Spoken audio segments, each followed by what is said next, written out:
بسم اللہ الرحمن الرحیم۔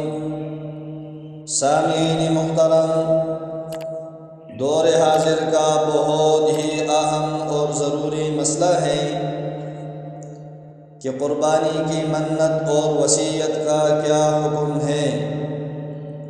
سامعین محترم، جس نے قربانی کرنے کی منت مانی پھر وہ کام پورا ہو گیا، جس کے واسطے منت مانی تھی تو اب قربانی کرنا واجب ہے، چاہے مالدار ہو یا نہ ہو، اور منت کی قربانی کا سب گوشت فقیروں کو خیرات کر دے، نہ آپ کھائیں اور نہ امیروں کو دے۔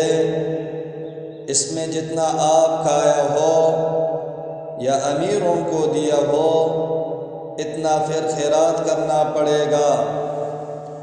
اگر کوئی وصیت کر کے مر گیا کہ میرے ترکہ میں سے میری طرف سے قربانی کی جائے اور اس کی وصیت کے مطابق اسی کے مال سے قربانی کی گئی تو اس قربانی کا تمام گوشت وغیرہ خیرات کر دینا واجب ہے۔